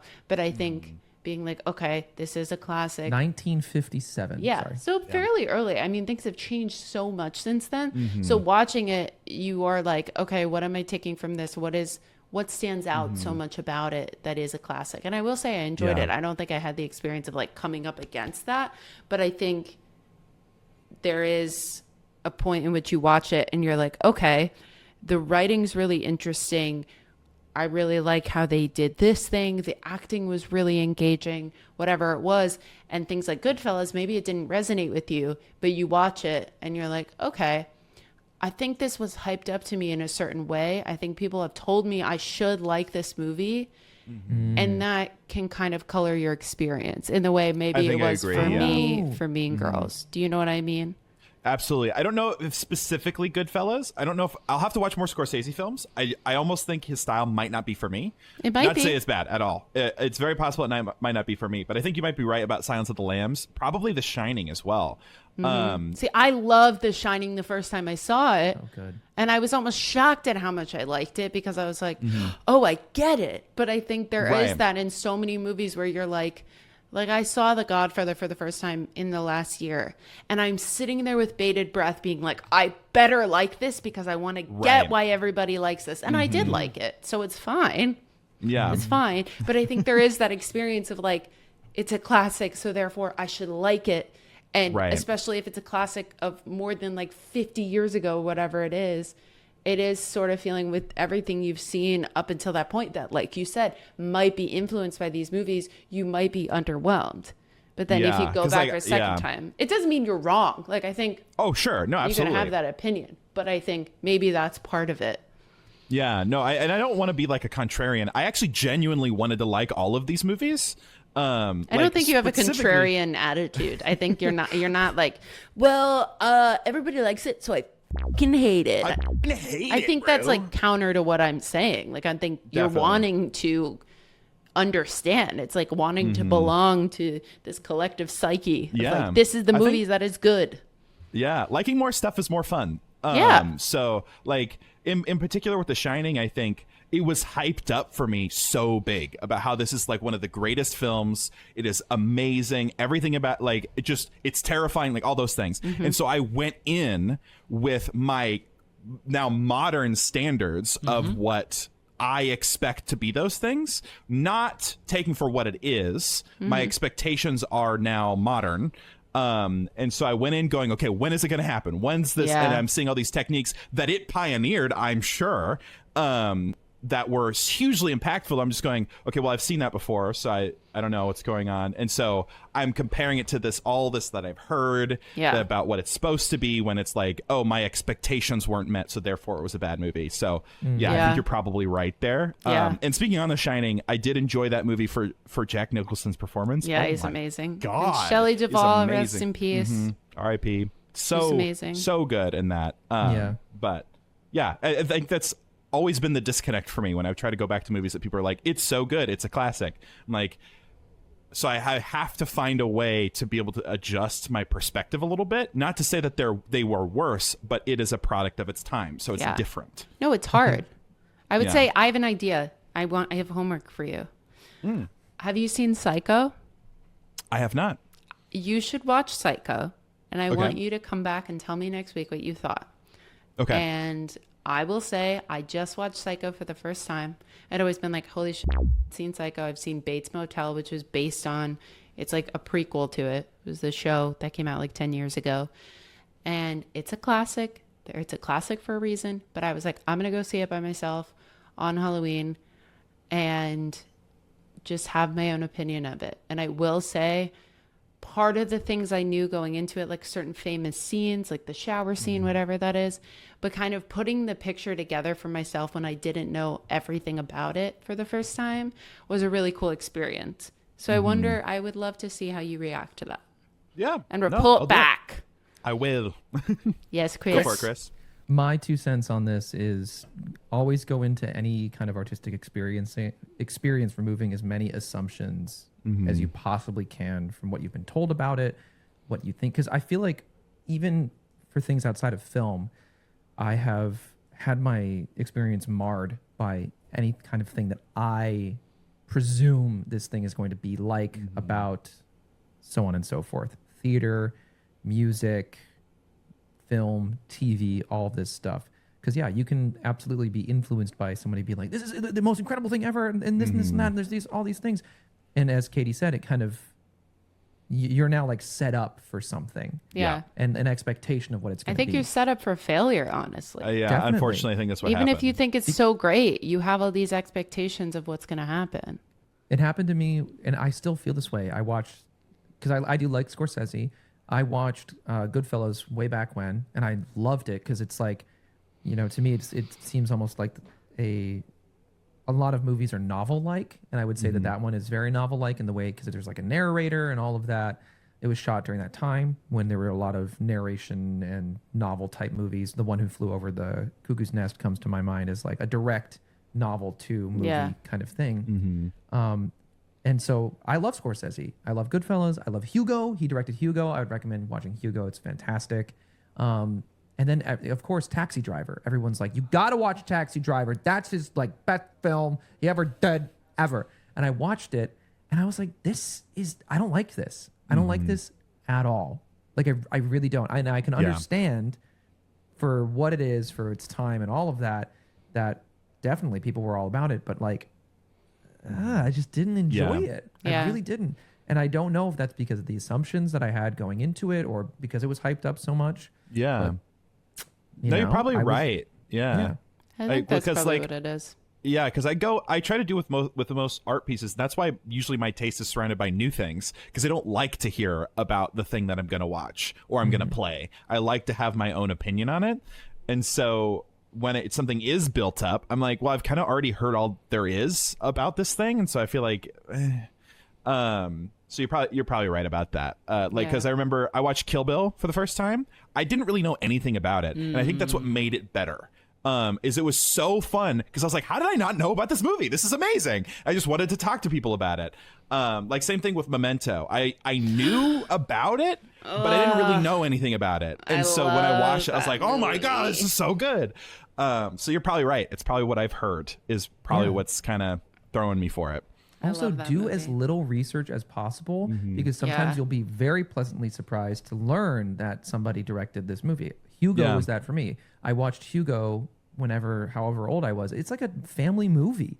It's like a family movie about... I didn't know Scorsese did that. Yeah. I think Dude, it was 2008. I love that movie. It's so magical wrong, and fun probably. and whimsical. It's like a family 2011. movie, like a child, right? And then I learned like a couple years back, it's like, oh yeah, that was directed by Martin Scorsese, the same guy who did Taxi Driver, The Wolf of Wall Street, and Goodfellas. It's like, right? People contain multitudes, and like Shutter Island, he did Shutter Island as well, and I've never seen that, but that's like a psychological horror movie. I didn't even know he did that. Wow. Right? Also, if you haven't seen it, The Departed. Amazing. Amazing. Also, Gangs another of one New that's York. just so good. Gangs of New York. I would say the three things I would say for you to watch. He didn't direct Grant. Gangs of New York, but Gangs of New York. He did Or did direct he? Gangs of New He York. did. I thought that was Paul Thomas Anderson for some reason. No, it's Oh my God. Scorsese. I would say three things you could watch, and I want to just hear your opinion of them objectively. Is like American History X, Gangs never of heard of New it. York, and Okay. Psycho. Just Okay. see, they're a mix. Like Gangs of New York came out in 2002. 2002. I'm looking at it right now. Yeah, and then American History X, I think it was like in the late 90s, 98. I would just Okay. love to see your response to them. I had that the makes same sense. reaction as you when I watched Seven Samurai. And this is a film that apparently has inspired movies like The Lord of the Rings, The Avengers, Guardians of the Galaxy, a bunch of other like really awesome action movies that have been very like iconic. And I fell asleep multiple times during that movie. It is 3.5 hours. There is an intermission, and the edits are incredibly slow. Yeah, And that's even hard. though it gets like incredible ratings and all that stuff, what I realized, at least for me, is that even though this was groundbreaking at the time, since then, a bunch of new movies have used the innovations from that movie and those concepts and built on top of it. And so it's very hard to go back because new movies also have a bunch of other improvements that you might not Right. even notice.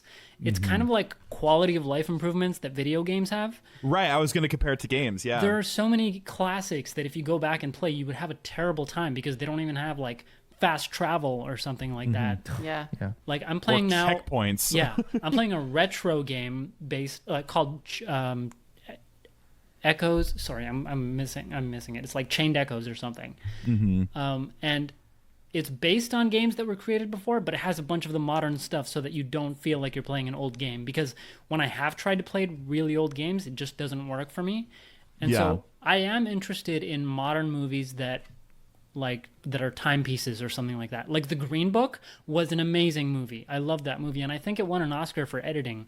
So I can appreciate that we have come a certain way, and I also appreciate that like if Seven Samurai were made today, it would get a score on Rotten Tomatoes, 100%. Like if you put up an older movie up against a modern version of that, I think the modern versions would just do better.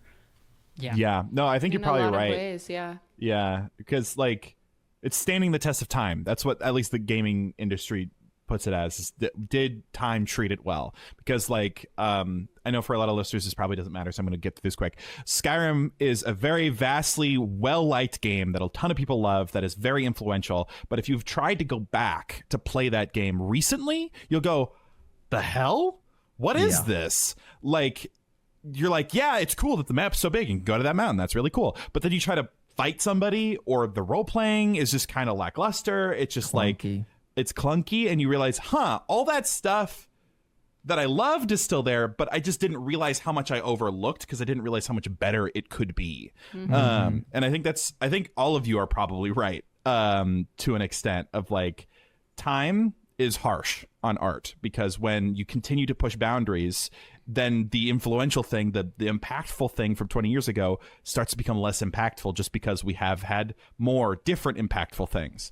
But Yeah. also it's probably because I have hyped it up for myself and been like, oh, I've heard all these amazing things, so I've got to love it. And then I go in, I'm like, I did not love it. Yeah. And on the timepiece, like it's kinder to some aspects of a movie than others, which is why you were still able to appreciate Jack Nicholson's acting, for example, even though you didn't appreciate the other parts of the movie. So I think you can still watch classic movies and be like, oh, I really like these parts. Yeah. And appreciate specific Exactly. aspects of it, whereas Definitely. other parts will be outdated. Exactly. No, that makes sense. Yeah. I agree. Something that I just wanted to throw in. Let's see here. So Seven Samurai came out in 1954. So that's like 70 years ago, Wow. which is crazy, right? And it was like, I'm kind of surprised So- it was that long. I felt like they were making movies much shorter then. It's still 2 minutes shorter than The Irishman. that's so funny. If you want to talk about a score, like, I'm going to off track for a second. A Scorsese film that I couldn't make it through, The Irishman. Dude, 3 hours, too long. Love That is so Scorsese, long. Can't do it. I can't do it. It's like Three and a he's made half so many hours, gangster- 3 hours, 29 minutes. He's made so many flicks about gangsters or like people in the underbelly world of the United States and specifically New York that I'm like, I get it, dude. I get it. Killers of the Flower Moon, amazing. Could sit through that movie anytime. Honestly, I I think digress. that movie like deserved the length it had. Yes, but Seven Samurai came out in 1954, and it was addressing an era even further back, right? So the impact, and also a different culture, right? So like the impact for us is like however many things removed as like why this was influential today. I think understanding the history would be super important into understanding why it was so impactful, and Kurosawa just being, very, what's the word here? Prolific in Yeah. his time. Influential. But so that begs the question to me of like, when are the movies that were super influential to us in the last couple decades going to kind of no longer have the same impact? And one that came to my mind is So I was looking at the Green Book, and I was looking at my boy Mahershala Ali, who I love, and I immediately thought of Moonlight, which is an amazing movie if you haven't seen it. But it addresses the growing up gay in LA, specifically in like Compton and all of that. If I'm not mistaken, it might be Atlanta. No, he moves to Atlanta, but it just tells the story of a black kid growing up gay and like the things that he had to face as a result. And it's a beautiful movie that's like talking about homosexuality and how we, treat it as Americans. I would hope that we eventually get to the point where like we don't even have to address that anymore, right? So is that movie going to lose its No, impact? he was growing up in Miami. Sorry. It was Miami. Good to know. Okay. But is that movie going to lose its impact at some point? Because it's so impactful to me and to the culture and to Americans, and when it was released at the time for indie movies as well. Yeah. Will it, you know what I mean? Like in 100 years' time, is it going to be as impactful? Not because it was poorly made or anything like that, but simply because we no longer even have a second thought about if somebody's, queer, I would hope that we reach that point. But what other movies that are like, oh my God, such an impactful movie because of a message that it carried that doesn't really affect people anymore, right? Maybe that's what I'm thinking about too in regards to like Ron and Harakiri, which is another movie by Kurosawa, that it was addressing things that were happening at the time through the lens of things that happened way before. So are they, because we're so removed, is it just not that impactful to us? So we're kind of like, Yeah. Yeah. oh, I will say from the Wikipedia for Moonlight, a lot of the reason why it blew up was a lot of the awards. I mean, it was saying something really amazing. I mean, you think back to 2016 when it came out, it was the year that Trump got elected. We were still struggling with, a lot of the things we're still struggling with, race and gender and sexuality politics. And it says the film won the Academy Award for Best Picture. And if you guys remember, technically La La Land won first and they realized they f***ed up. Along with Best Supporting Actor for Ali, who was the first Muslim to win an acting Oscar, and Best Adapted Screenplay for Jenkins and McCraney for a total of 8 nominations. It was released as the first LGBTQ-themed mass-marketed feature film with an all-black cast and was, at the time of its release, the second lowest-grossing film domestically behind The Hurt Locker to win the Oscar for Best Picture. Joy McMillian became the first Black woman to be nominated for an editing Oscar.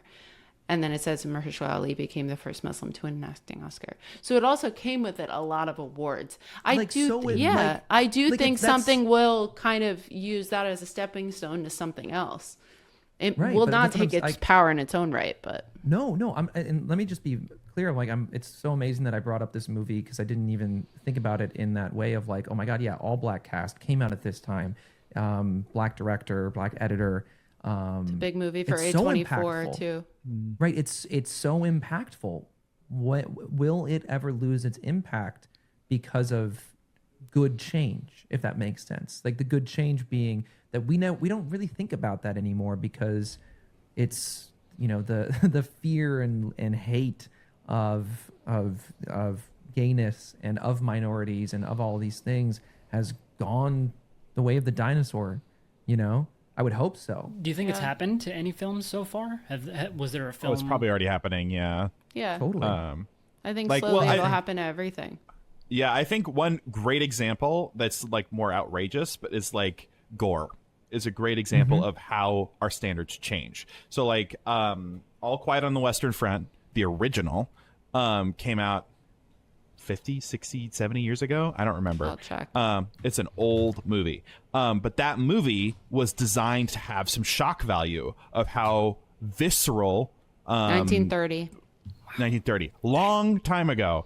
And before World War II and 12 years after World War I ended. So really kind of close to what happened. So that movie was designed to shock you with how intense the gore, the viscera, like all that kind of stuff was, and then you watch it now and you're like, this is fucking nothing. This is like nothing. Because then we go to watch The Boys, God. And all of a sudden our standards are so much higher of what we can handle, but it's all defined by the culture that we're watching it. Yeah. So Which is why Chris said about the sex scene in Oppenheimer, this is nothing. But like you show that scene to somebody 50 years ago, you're like, whoa. Where is angle. pornography? This is pornography. Have you seen the Yes. new All Quiet on the Western Front, Grant? I haven't. I've been wanting to. Yeah, it's good. So good. Oh, I loved it. But I needed to take a break. Can I get Next into tangent? my tangent? Yes. Yeah. Okay. So I wanted to talk about how it was really exciting, honestly, and I'm going for crumbs here. It was really exciting to see a lot of women as editors in this documentary because the film industry, obviously, other than actresses, is very dominated by men. So it was really cool to see that, even as far back as 2004, when we've been talking about directors. Right? Yeah, we've been talking about directors not being or not having a lot of women in these high budget, big production movies for a while. So what are the actual stats? So I found this really informative article. A lot of this information is from this one article in the Hollywood Reporter. So there's two different reports that come out every year, one from San Diego State's Martha Lausen and one from Annenberg's Inclusion Initiative's Stacey L. Smith, where they talk about all the stats of women represented in the film industry. So Annenberg's Inclusion in the Director's Chair surveys the 100 top grossing movies annually, and the SDSU Center for the Study of Women in Televisions and Films, the celluloid ceiling, additionally widens the aperture to the top 250 releases. Both conclude that women consistently account for a slim minority of directors working every year. So, quote, in 2022, women comprised 26% of directors, writers, producers, executive producers, editors, and cinematographers. By role, women accounted for 8% of cinematographers, 22% of directors, 23% of writers, 27% of producers, 29% of executive producers, and 30% of editors. Wow. Among the top 100 films of 2023, Annenberg calculated that women represented 12.1% of helmers, like the people helming the entire production. While SDSU said the share was about 14%. Quote, over more than a decade and a half since they started. So they started tracking these things in 2007. The percentage of women in top directing jobs has not even grown by 10 percentage points, which is fucking insane. That's crazy. Yeah. Smith's group began keeping track in 2007 when the percentage was 2.7. And over the past 17 years, just 6% of the 1,769 directors behind the 1,700 movie sample were women. The studies also examine race and ethnicity, and there has been no significant improvement for inclusion of directors of color, which was 22.4% in 2023 and 15.7% across the past 17 years. So, over 17 years, just 19 women of color directed a top 100 movie. And theirs earned higher average and median Metacritic scores than movies directed by white men and women and men of color. Wow. Yeah, which is crazy. And quote, Universal released the most movies directed by women, 27, and Lionsgate, the most helmed by directors of color, 31. But no single distributor has released even 5 films directed by a woman of color over the past 17 years. Crazy. And Lausen's report also examines women's employment in other key roles. Writers are 19% among the top 100 movies of 2023.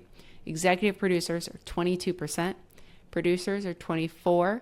Editors are 20%. Cinematographers, 6%. Composers, 12%. And across the 250 highest grossing movies of the year, women occupied less than a quarter of these positions. And something they pointed out, which is really cool, quote, when women are directors, they're also more likely to hire other women to be part of their creative teams, which makes sense. 26% of women-helmed films had a female composer, as opposed to 11% of movies directed by men. So funny enough, Quentin Tarantino saying he wanted a woman editor. Not the case in all these movies. and it's startling stat, 83% of 2023's 250 highest grossing movies were directed solely by men, while just 4% employed at least 10 women in key behind the scenes roles. And my last stat for y'all is in 2023, the USC Annenberg study, women have also been nominated for Best Editing Oscars at a rate of 14%, compared to less than 2% for Best Director nominations.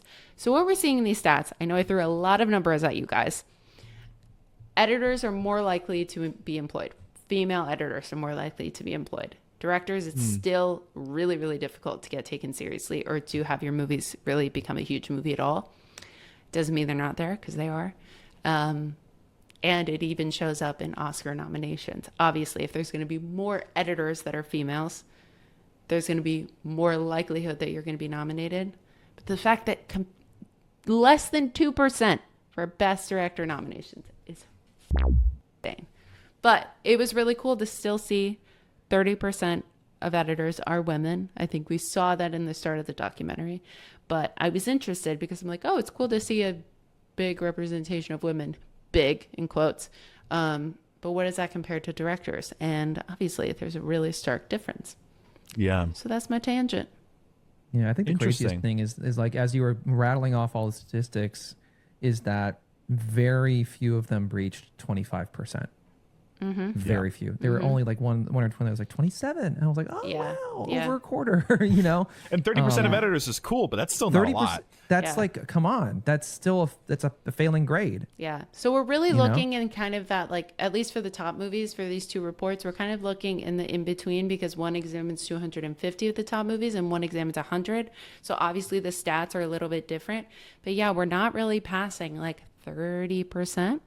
And a lot of times these are just white women. I mean, Jane Campion won a couple years ago, white woman, but Chloe Zhao won recently, and I think that was the first woman of color to win a best director. That might be wrong on that. Chris, fact check me. But yeah, the score is startling. Yeah, 27% of producers, 29% of executive producers, and 30% of editors. And think about it too.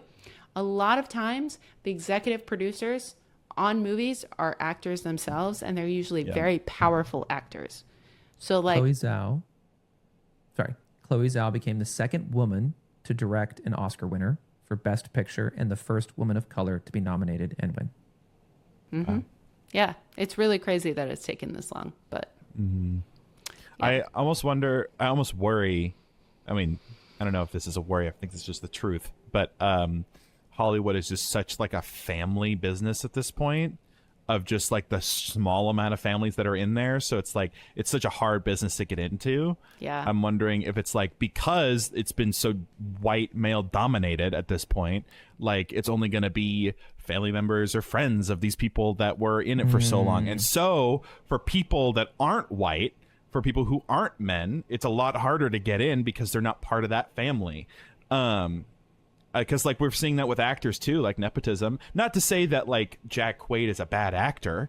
He's not a bad actor, but he did get it easier because he had family in the business. yeah, there's a so I think lot that's- of actors that come from nepotism. I think that's a really great point, and I think we're seeing in the industry, which is a really interesting combination, we're seeing a ton of actors coming from nepotism, and even directors, other people in the industry, to boast these numbers. A lot of nepotism, which a lot of times, like you said, are white families. But at the same time, we're seeing a really huge push for diversity. And where that comes together is where we're going to see the industry go, I think, in the next 50, 100 years. Because it's going to be like, okay, all of these people of these white families, but also a push for diversity. How does that come to what the industry, what the faces in the industry are going to be? I think it's going to be a little bit of 50-50. Yes, Chris. Also, the technology is becoming more available to consumers and lower budget things. Absolutely. My first tangent on the show was talking about Blackmagic cameras and the fact that they're going to be releasing an IMAX camera, an IMAX capable camera. 17K or something? Yeah, 17K. And you can make a which film is on an like- iPhone too. And you can make a film on an iPhone, or you could just, you can rent. They made right? And Tangerine. the cost of making films is still ridiculously expensive, but we're also seeing a lot of people. There's a YouTuber that I follow, Danny Gevitz or Grevitz? Let me double check. Danny Gevritz. Danny Gevritz.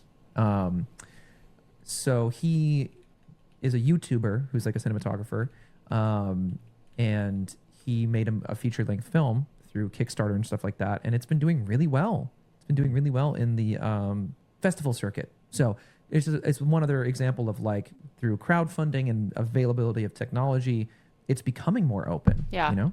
Yeah. Yeah, and because like the wonderful thing about the creator economy in comparison to Hollywood is that it is more meritocratic. The algorithm, despite us hating it, is more open to newcomers than Hollywood executives. And so I think that it may be an opportunity for female creators to build an audience and showcase their skills on YouTube, like many people are. Like Michelle Carre is a great example of a YouTuber, female woman of color, telling amazing like feature length type movies about her experiences. And I think we'll see more of that just because YouTube is more meritocratic and less about your connections. Yeah. That's really true. It's really true. So Chris, my you should do tangent's your super attention. quick. Yeah. Because like I feel like all of us were really, and Katie, name of the editor who Walter Murch. We're all Walter Murch. This The reason that we all title of buried this episode is Walter Murch. Daddy Walter the Murch. The Walter Murch show. We're getting selling merch for Walter Murch. Yeah, there we go. God damn. Is that well? Cause that I one hate sequence myself. of him being like, that one sequence of him being like, I stand up when I'm editing so that I can feel it in my body. This is something that I think about all the time in regards to like making art and things like that, is that you can't quantify it, and it does come down to feeling, and like a director's vision, like, because that's where it's like, I think Mo asked the question of it, where does editing and filmmaking kind of like marry, right? And I think for good, I'm not gonna say good, I think for very intentional directors, they're already editing. Because I make films, not like film, but like I love to. You like, make film movies films, believe. and stuff like that.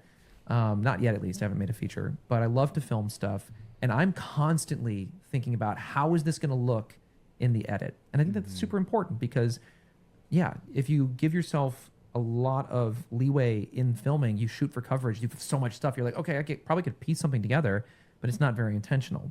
And part of having an idea in your head is knowing how it's going to feel, right? Feeling is paramount to making art and making films and acting and all of this stuff. This episode is brought to you by Paramount. Yes, I Paramount wish. Plus. You can stream Apples Never Fall. Please which give is- me a subscription. I use my friends. Yeah. I love you But- so much. It's cool to see it happening with editors, and like specifically with Steven Spielberg and his editor being like, we're going to press at the same time, or like try to like, you click here, whatever, right? When you feel like we need to cut, because it is all 1, about 2, like that feeling. 3. Exactly. And I feel like it does come down to like breath a little bit as well. Like you always say, like, let the scene breathe or whatever, let the edit breathe, because human beings take timing and things like that based off of like our natural bodies and the rhythms that we have inside of ourselves, our heartbeats, our breaths, right? So if it's like you're breathing quickly, that's anxiety inducing. So your cuts should be pretty quick as well, right? Your heartbeat pounding is because that is being like stretched out and the tension is growing inside of a scene and all of that stuff. So it was really cool to see him literally be like, I have to stand up. I have to stand up. And I think that the final piece of my tangent is like, I think there's an epidemic of being outside of yourself and being outside of your body. I think that a lot of people in the world, but especially in the United States, don't know what it's like to actually like be in their body in the way that you are as like an actor who goes through training. Half of acting training is doing yoga and stretching and like breath exercises. And it seems silly. Like from the outside in, it's like you look at a acting class and everyone's going, oh, and you're like, that's just weird, stupid art. Why do people do that? That's ridiculous. But it's because you're learning to connect like, okay, yeah, I can reach out this. Oh, I just unplugged my headphones. He reached out. I went to clown class for 2 years in college, so What? What was that? I went to clown. I did clown class. Oh yeah, and like clowning, but it's knowing that like yeah, I can reach out this far. Like that's how far my body extends. I can feel myself in space, and that makes me have more control over my instrument. And like the editor being like, I need to feel this. I need to be like in my body. He's probably feeling that same thing of like I'm taking a breath, right? And then I'm making the cut. Like I'm feeling it literally inside of myself as opposed to like staring at pixels, which is really cool to see. So yeah, just like it made me think about that. It made me think about people needing to be inside of their bodies because it's also good for public speaking. The more inside of your body you are, the more control you have over your breath, which means that when you're going up on stage, you're like, okay, shit, okay, I have to talk in front of a bunch of people. Okay, how do you can learn to be like, and control your breath so that you don't have a full-on panic attack, right? Little things like that. That's just one example of it. So, Yeah, no, I agree. Like that's a therapy technique also of being aware of your body, where you feel it, what are you feeling, that kind of thing. Is acting therapy? Absolutely. No. I fully sometimes feel that it is. They go hand in hand in a lot of ways, but they're like Some actors I think need therapy though. oh yeah. Yes. And they're using Oh, acting yeah. as a substitute. You're right. Oh yeah. Yes. Acting does give you the opportunity to explore things and explore feelings in ways that you don't get to in any other portion of your life, or even in therapy to a certain degree. Like anything that you say on stage, I feel like you should be able to say in therapy, aside from like, I'm gonna like kill somebody, unless it's like you're an actual thing that you feel like you need to do, and then you need to absolutely tell somebody so that you can get whatever. You know what I'm saying? But yeah, no, you shouldn't be using acting as therapy, but it can be therapeutic. Definitely. Yeah. Like actors in interviews often say, I needed the movie type thing. Like, because it allowed them to express or, vicariously go through something. Oh, perfect example, the God of War documentary that we watched. Remember when Christopher Judge, the guy who plays Kratos, was talking about his experience as a father Yeah. and not being able to be there for his kids. Good and callback. Yeah. King of callbacks. Whoa. Your mind is a steel trap. Related to what Chris was saying about, being a filmmaker, but also being in your body as an actor, that makes me wonder what's going on in the brains of people who are actors and directors at the same time. You see this a lot nowadays. I think Ryan Reynolds has done this. John Krasinski has done this on The Quiet Place. I think he was even involved in the writing process. When you're involved in all of those things, how do you kind of be objective about the film that you're making? Because this documentary that we just watched, they talk about the fact that you don't want actors in that room. Like, it kind of had that opinion. And it also suggested that the reason the editor was able to do their job properly was because they were not on set. They didn't see any of that. They can be objective Unbiased, about just Yeah. the footage in front of them. But as someone who is a writer, a director, and an actor, how do you then step into the editing room and have any semblance of like what the f- doing? I don't think you don't. should direct an act. Yeah. I think it's a terrible idea. I think one Sometimes thing, it this is works. not the same thing, but like as a content creator, for being on camera myself and then editing it later, like so many times I'm like, oh, I thought that was such a great take that I did. I thought that was really good. And then I was watching and I was like, that was not good. Did not work for the story I was telling. So I can't even imagine what that's like for a director of a film acting in something. I don't know.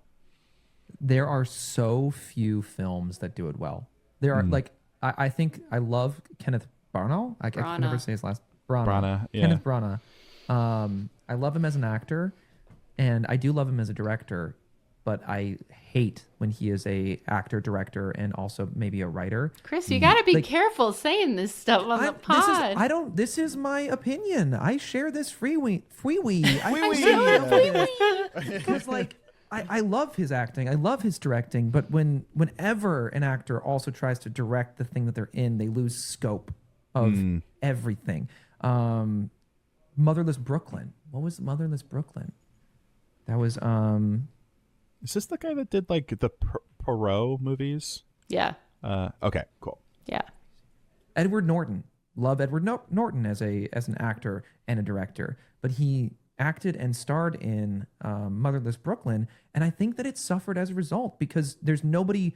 The guidance that you have outside looking in is not there. It's exactly what you're describing, Mo. How can you be objective when your focus is torn between all these different things? I think that it's so important to have very distinguished roles in that way. Like a writer director is one thing, right? If you've written and you want to direct as well, that to me is still inside the same scope. But when you're a director and an actor inside of something, that's two different ways of thinking, two different ways of braining, right? And so I feel like everything loses quality when that happens. Makes sense. And one other thing I wanted to mention as my tangent. Wait, let's do a time check. What time do we got? 9 minutes. It's all good. 9 minutes? Okay. So, certain movies have become like iconic for their formats and like the broader edits. One example of this is 1917, which is basically like shot or like, I don't know, directed, made like it's one take. Yeah. It looks like it, even though it isn't necessarily. And then the Steve Jobs movie with Michael Fassbender, it has like 3 acts. It's basically like 3 big moments from Steve Jobs' life. And I kind of want to see an approach where I want to see more films that apply like one of these frameworks or like broader structures to a different like concept for a film. So this might feel like it reduces creativity, but I think it can encourage it as well. I know that in the games industry, for example, there is a bunch of like formats that people have coined, like Souls-likes, rogue-likes. There are these like things you could be like, okay, let's do that, but for this. Or there was a recent game that was basically like Pokemon with guns. Oh my God. And I'm like, what's that it game called? Pal World. Pal World. Yeah. And I wonder if something like that could be interesting in movies. Because I would like to see, for example, a one-take movie that is a rom-com, or like a one-take movie like 1917 that's kind of like Project X, where it's like a party movie. Something like that. I kind of want to see more people take existing successful formats and then apply it to a different idea for a movie. Yeah. More That's a really cool experimental. idea. Yeah. Reminds me of what was it, episode 3 of The Bear? I don't know if you guys have watched that show. Is it the Oh most? my God. Which season? First season. Season 1. I believe episode 3 was a oneer, a true oneer. It's like 24 minutes of a oneer. What happens it in is it? Dang. excellent. It is the online order episode. If you No, remember that. isn't that second season? Is that second? I think that's first season. Either way, doesn't Okay. matter. That I recommend that to you, Mo. That episode is fantastic. But like, I think you're right. Like, I've never seen a kitchen show do a oneer, but it made sense because the kitchen is so intense and never ending. It's like you don't get breaks, and I think the method of a oneer for that episode was really good because it doesn't let you breathe. Season 1, episode 7. Oh, 7. Okay, got the episode wrong, but yeah, it just like holds you by the throat and doesn't let go. And it would be interesting. I think you're right to see in other concepts. Yeah, cool. Thank you for the recommendation. Also, Birdman. Oh, Yes, Birdman. Birdman. I need to watch that. That was the like original. We're trying to do this as like one solid take movie that really kind of got the hype of that up. Birdman, it's really In essence, cool kind of when they do that. revitalized oneers in cinema. Yeah, as I think well. so. I really think so. Because I feel like after that movie came out, there was like an explosion of like this was all in one take. Like the hallway scene in Oh, Daredevil. Daredevil. Yeah. 100%. They were, which is also like a reference to Old Boy, but you know, Oh my ever since that, it's just God. like one take, everything in one take. We got to show the action, one take. John Isn't that Wick. so John Wick, John one Wick. take. The following oneer in season 2 of Daredevil is also really good. I haven't fucking seen good, Daredevil. yeah. The villain in those movies Oh my is like God, a long that- hallway of like bad guys. Yeah. Yeah, exactly. That's like, for real, watch Daredevil. Like, you don't have to watch any other Marvel thing. That show is so good. It's actually really funny. I said to Chris, the other day. We were like looking up right before we went to bed. I was like, I want to watch all the Marvel movies in order because I've seen them out of order, like very randomly. But I'm like, I want to like be able to follow the storyline and like see if I can. And it's so long that it feels like a feat. I still haven't watched all of Harry Potter in order though, so I probably should do that. I would like, if you continue to do that, you should give us updates, because this would be really interesting to see if you do it, like how you feel through it, through the experience. Yeah, because I grew up watching all of them, so like I'm mostly caught up. So it would be interesting to watch somebody who's never like done all the way through, see what that's like. Well, I think they're also like they're spaced out in such a way that like if you want to go see them, you can. Like they're every couple of years, so I think people like go if they want to see it. It's more of like an experience rather than like I need to see the next Marvel movie for most people. So I think like I don't know. I've seen some of them, a couple of them, like offhand, being like, yeah, I want to see it. So to kind of like really follow the story and like all of the different parts, because I'm like the different like multiverse things make me crazy. I'm like, I don't get it. So we'll see.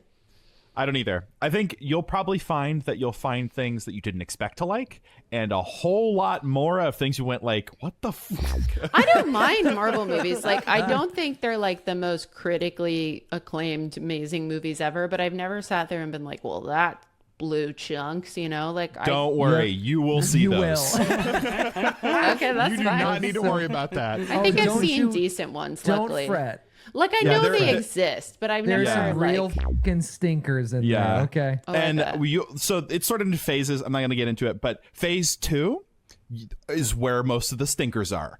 Okay, so if you get to a point in the where you're just like, why do all of these suck? Phase 2. That's why. Damn. All of them were bad.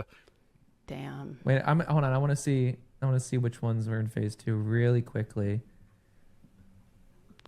That's so funny. We don't have to be right out at We at should 7, be but right out. We shouldn't dilly dally. Dilly dally. Yeah, we were looking at the list and I was like, I just, it's kind of like a challenge too. Like I just want to do it to do it. Yeah. You know? I'm doing that with the Yakuza series. It's like 13 games. Oh my god, dude. They're fun though. You I'm should really also enjoying see them. Old Boy, because we mentioned Old Boy really quickly. You should see that movie. Oh yeah, phase 2 was Iron Man 3, Thor: The Dark World, Captain America: The Winter Soldier. That one was good. Guardians of the Galaxy. Okay. I like the first Guardians of the Galaxy. That one's good.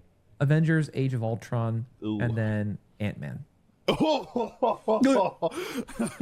That one is also really disappointing because Edgar Wright was supposed to direct that one, and then because of creative differences, he didn't. Oh God! That would have damn been it. such a game changer. I love I know. him. No. Phase 2 had 2 good movies. Winter Soldier and Guardians of the Galaxy. All of the other ones were either mid or bad. Damn it. Shall we skip the green room? Yeah, we should. No, we should skip the green You room. want to skip the Yeah. green room? Chris, we don't have time. Green Damn Womb? these deadlines. Damn These it. damn deadlines. Okay. You know what, little. You see the way she speaks to me. Okay. Abuse!